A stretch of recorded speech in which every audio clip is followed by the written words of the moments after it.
touch.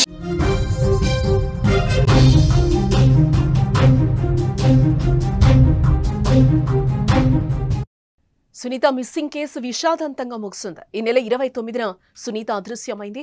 పత్తి కూలికి అని వెళ్లి ఇంటికి ఆ బాలిక రానట్లుగా కూడా తెలుస్తోంది. ఈ నెల 1న దోర్నాల పిఎస్లో మిస్సింగ్ కేసు అయితే నమోదైంది. వారం రోజుల తర్వాత చింతల అగ్రహారంలోని తీగలేరు వాగులో విగత జీవిగా సునీత కనిపించినట్లుగా తెలుస్తోంది. కుటుంబ సభ్యులు కన్నీరు మున్నీరుగా కూడా విలపిస్తూ ఉన్నారు. పత్తి కూలికి వెళ్లిన ఆ బాలికకేమైంది? వారం తర్వాత వాగులో శవమై కనిపించడం మనకేం జరిగింది? మరణానికి కారణాలేంటి? హత్యనా, ఆత్మహత్యనా? ప్రమాదవశాత్తు చనిపోయిందా? ప్రకాశం జిల్లాలోని దోర్నాల మండలం చింతల అగ్రహారంలోని తీగలేరులో బాలిక సునీత మరణం కలిచివేస్తోంది. త్రిపురాంతకం మండలం దూపాడు సాంఘిక సంక్షేమ గురుకులంలో ఇంటర్ సెకండ్ ఇయర్ చదువుతున్న సునీత దసరా సెలవుల నిమిత్తం ఇటీవల ఇంటికొచ్చింది. ఈ క్రమంలో గత నెల 29న పత్తి కూలీకి వెళుతున్నానని చెప్పి ఇంటి నుంచి బయటకెళ్లింది. కానీ ఎప్పటికీ రాకపోవడంతో కుటుంబ సభ్యుల ఆందోళనకు గురయ్యారు. చుట్టుపక్కల వెతికినా కూడా ఫలితం కనిపించలేదు. ఈ నెల 1న దోర్నాల పోలీస్ స్టేషన్లో ఫిర్యాదు చేశారు. మిస్సింగ్ కేసునైతే పోలీసులు నమోదు చేసినట్టుగా కూడా తెలుస్తోంది. అయితే ఆదివారం సాయంత్రం చింతల అగ్రహారం సమీపంలోని తీగలేరు వాగులో కుళ్లిపోయిన స్థితిలో సునీత మృతదేహం కనిపించడంతో కుటుంబ సభ్యులందరూ కూడా కన్నీరు మున్నీరుగా విలపిస్తూ ఉన్నారు.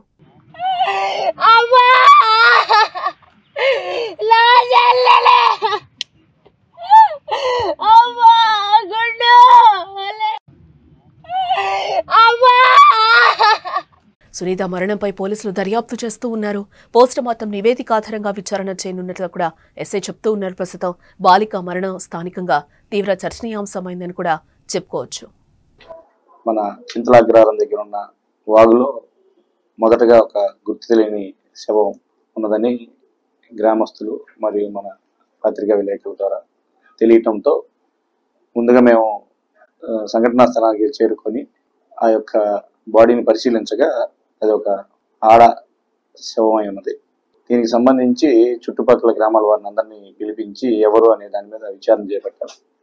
అదే క్రమంలో ఈ నెల 1వ తారీఖున మన వద్ద ఒక గాల్ మిస్సింగ్ రిపోర్ట్ అయింది. కోలా శేఖర్ చింతల అగ్రహారం సంబంధించి ఎస్సీపాలకి సంబంధించిన అతని యొక్క కూతురు తప్పిపోయిందనే దాని మీద ఇచ్చిన రిపోర్ట్ మీద మనం ఆ రోజు ఎఫ్ఐఆర్ చేయడం జరిగింది. సెప్టెంబర్ 29వ తారీఖున ఇంట్లోంచి మధ్యాహ్నం టైంలో 2 గంటల టైంలో ఇంట్లోంచి పత్తి కూలీకి అని చెప్పి వెళ్ళిందని చెప్పి చెప్తా ఉన్నారు వాళ్ళ ఇంట్లో. అది ఆమె ఏ విధంగా చనిపోయిందనే దాని మీద ప్రస్తుతానికి ఆ యొక్క బాడీని మనం మార్కాపురం గవర్నమెంట్ హాస్పిటల్కి షిఫ్ట్ చేయడం జరిగింది. అదేవిధంగా తదుపరి దర్యాప్తులో రిమైనింగ్ విషయాలన్నీ తమరికి ముందు తెలియజేస్తాను.